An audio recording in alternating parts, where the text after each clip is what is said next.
കണ്ണൂരിൽ അമിത വേഗത ചോദ്യം ചെയ്ത ഓട്ടോ ഡ്രൈവർക്കും സ്കൂട്ടർ യാത്രക്കാരന്റെ ക്രൂരമർദ്ദനം.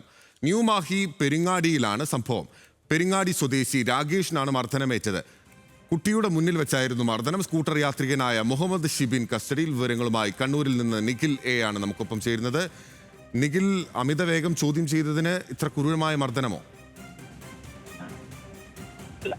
ഇന്നലെ വൈകിട്ട് 6:40 കൂടിയാണ് ഈ സംഭവം നടക്കുന്നത്. ന്യൂമാഹി റെയിൽവേ ഗേറ്റിന് സമീപം ഈ രാകേഷ് അദ്ദേഹത്തിന്റെ കുടുംബത്തോടൊപ്പം മാഹിയിൽ നിന്ന് വീട്ടിലേക്ക് മടങ്ങുകയായിരുന്നു.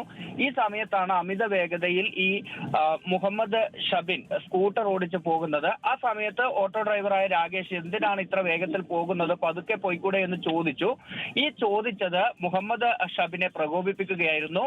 ഈ വാഹനം ഓടിച്ചുകൊണ്ട് തന്നെ ഇയാൾ പലതരത്തിൽ ഈ ഓട്ടോ ഡ്രൈവറോട് അക്കാര്യത്തിൽ പ്രതികരിക്കുകയും ചെയ്തു. എന്നാൽ പിന്നീട് കുറച്ച് ദൂരം പോയതിനു ശേഷം ഓട്ടോയ്ക്ക് മുന്നിൽ ഈ സ്കൂട്ടർ നിർത്തിയതിനു ശേഷം ഇറങ്ങി വരികയും രാകേഷിനെ മർദ്ദിക്കുകയുമായിരുന്നു. പിന്നീട് വാഹനത്തിൽ ഈ ഓട്ടോയുടെ ഡ്രൈവർ സീറ്റിൽ നിന്ന് പുറത്തേക്ക് വലിച്ചിറക്കിയും മർദ്ദിച്ചു. അങ്ങനെ മുഖത്തടിക്കുകയും നിലത്തിട്ട് ചവിട്ടുകയും ഒക്കെ ചെയ്തു. അതിക്രൂരമായ മർദ്ദനമാണ്. അതിന്റെ ദൃശ്യങ്ങൾ കൂടി പുറത്തു വരുമ്പോഴാണ് എത്രത്തോളം ക്രൂരമായ മർദ്ദനമാണ് നടന്നതെന്ന് മനസ്സിലാകുന്നത്.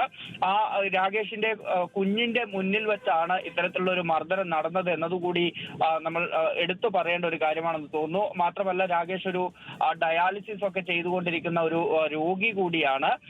ഇങ്ങനെയുള്ള ഒരാൾക്കാണ് അതിക്രൂരമായ മർദ്ദനം ഏൽക്കുന്ന ഒരു സാഹചര്യം ഉണ്ടായത്. ഓട്ടോറിക്ഷയുടെ മുൻവശത്തെ ഗ്ലാസ് അടിച്ച് തകർക്കുകയും ചെയ്തു. ഏതായാലും മുഹമ്മദ് ഷബിനെ ന്യൂമാഹി പോലീസ് ഇപ്പോൾ കസ്റ്റഡിയിൽ എടുത്തിട്ടുണ്ട്. ഓക്കെ, വ്യക്തമാണ്. നിഖിലയാണ് വിവരങ്ങൾ നൽകിയത്. കണ്ണൂർ മാഹിയോട് ചേർന്ന് പെരിങ്ങാടിയിലാണ് ക്രൂരമായ മർദ്ദനം ഉണ്ടായിരിക്കുന്നത്. അമിത വേഗം ചോദ്യം ചെയ്തതിന്